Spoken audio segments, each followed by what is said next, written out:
Doc on the Run. We help injured runners run. Which is more important to increase first after you've had a running injury, time or intensity? Well, that's a great question, and that's what we're talking about today on the Doc on the Run podcast.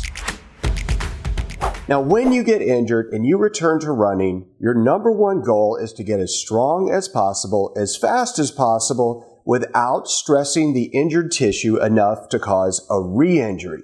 I know that seems obvious, but it's not obvious to the runners who call me who have these questions about specific little things to do when you're actually returning to running and you've actually really recovered from your running injury. Now, the idea of time or intensity is really important to consider. And I was just on a call with a trail runner, and she's recovering from a sesamoid bone injury as well as a peroneal tendon injury. And what those things are specifically don't really matter because this kind of applies to all forms of running injuries.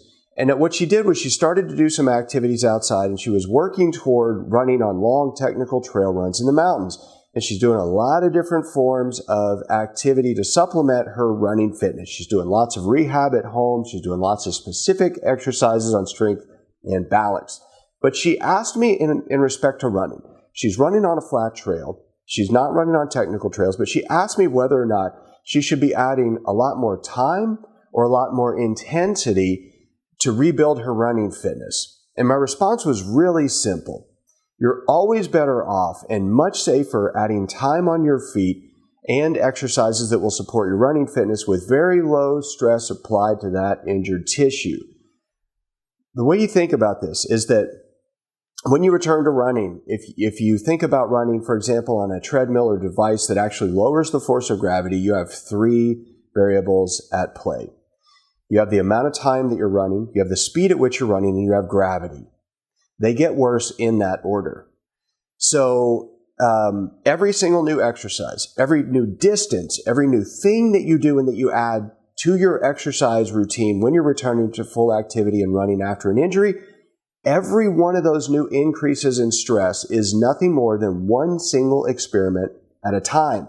If you do this correctly, you can continue to ramp up and ramp up and ramp up and get back to activity a lot faster. But the experiments are always black and white, and they have to be for you to get a simple yes or no. So either the activity that you're doing, the new distance that you're running, the speed at which you're running, it's either deemed safe or it's deemed risky based on your response during that activity. And if you have any pain during the activity, you have any pain that evening, you have any pain the next morning, then you know it wasn't safe. So back to the question about time versus intensity. Think about this for a second. If you do a long run at a really slow pace, let's just say 10 miles, not a really, really long run, but a kind of long run. You do 10 miles at a really slow pace. Which is more stressful on your body?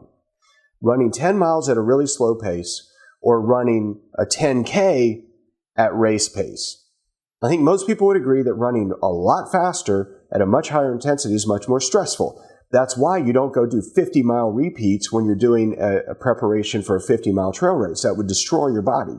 You can't do that. So you have to make sure that you're paying attention. And if you start to cross over that line into the way too much zone, the zone where you're going to get injured, well, that's probably going to happen if you're going at a high intensity as opposed to when you're going at a low intensity for a longer period of time. So I always try to have runners add more time on their feet in these runs as they're ramping up because, number one, it makes you feel better to run for a longer period of time, and it's a lot less risky. So keep in mind, you've got to really make sure that you're decreasing the stress and strain on the tissue, that you're increasing your running fitness, and you're returning to running as quickly as possible if you really want to get back to the same kind of running you were doing before you injured yourself. Now, if you enjoy this episode, please like it, please subscribe, share it with a runner who needs to hear it, and I'll see you in the next training. Doc on the Run. We help injured runners run.